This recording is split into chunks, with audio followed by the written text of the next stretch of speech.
I've been looking through my notes trying to come up with a video idea, and I have. It's to make a video about my notes. Alright. Because I write stuff down as I think of it, my notes are like a little peek into my mind, so I thought that'd be interesting.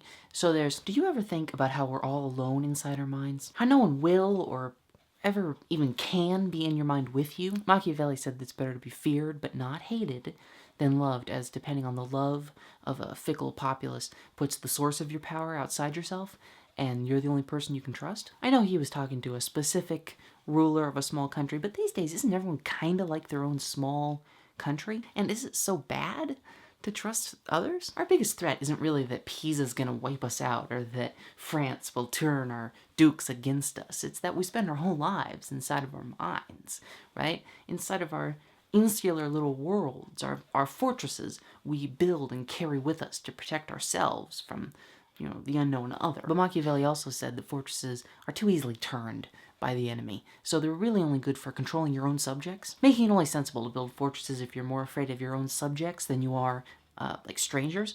So the best and most effective fortress would be not to be hated, because a populace on your side will repel invaders better than any wall. So I guess the question is, are you more afraid of yourself or the unknown? Are you building walls to keep the barbarians out or to keep yourself in? And what would happen if you just tried talking to people? Then the next entry is, what's the deal with airports?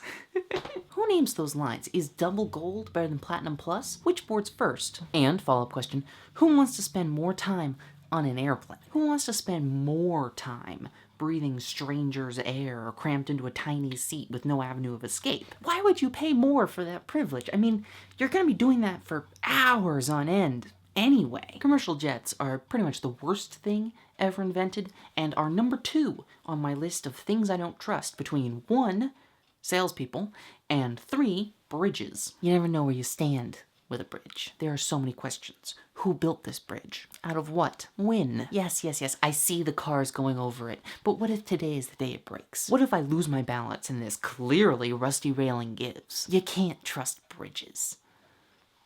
They're sneaky. You don't know where you stand. And then there's, how come when you pour a canned soda into a glass, it always seems like there's more liquid in the glass than could possibly be in the can? I mean, I know it must be an optical illusion, but I can't see where the strings are. And I always feel for golems. All they want to do is their job, and their job is pretty much all they can do. But they always get blown up or something because they're not real people, and that's not right. Who gets to decide who's a real person and who isn't? What are the criteria? Both a golem and myself are made from clay, one from like actual clay, and the other from a sort of metaphorical clay. Both are powered by ancient magic and single-minded purpose, but only one is mourned. What is it that makes a person real? Some might say it's the ability to think, but as we are trapped inside our own minds, I can't exactly visit your mind and observe your thinking. We could take a scan and observe the electrical activity we assume is thoughts, but if electricity is the measure, what of robots, or lightning, or dogs? For that matter, where exactly is the line between golem and animal and man? What thinks and what doesn't? If you were to write down on a golem's script, question all, would it present a different set of questions than I have here? And if it did, would we define it as alive? As thinking? Can computers think? And what is the difference between the appearance of thinking and actual thought? Now, we could talk to each other, but what in the manner of speech would distinguish an uneducated person from a very clever facsimile person, a robot or a sculpted golem or a dog in a man suit who's been taught words? And what if the facsimile were smarter and more entertaining than the true man? Would the golem or the dog in a man suit gain personhood? Could he buy a house or learn to drive a car or teach at Oxford? I feel like the answer is no. So to live a normal life, this facsimile person would have to never reveal their true identity, which makes you think, how many of my friends are actually robots or dogs in men suits or very clever, very carefully sculpted ancient golems? But after that beautiful tirade on the nature of existence I've just written, I like waking up early because the little demotivational gremlin that lives in my head is still too groggy and confused to make sense, and I can kind of work to a background of groggy, confused gremlin noises. And after that it just spirals down. I've written dandelions, am I a natural clown, and autodidact.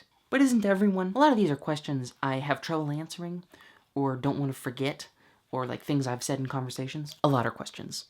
I have a lot of questions about everything, and almost no answers. But it's important to write things down. I mean, it makes them clearer, or like more real. Sometimes for me, writing things down just clears out a spot a more interesting thought could be occupying, while capturing a concept that could be turned into something later. You never know what writing down golems several times could turn into.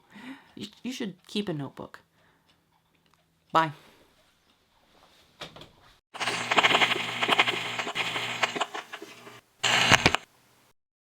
Because a populace on your side will impel, huh?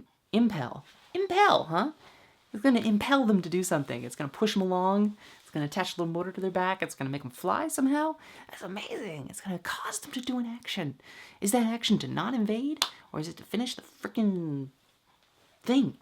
Gotta lower my vocal register, because I've been getting higher and higher as I get more excited about this subject.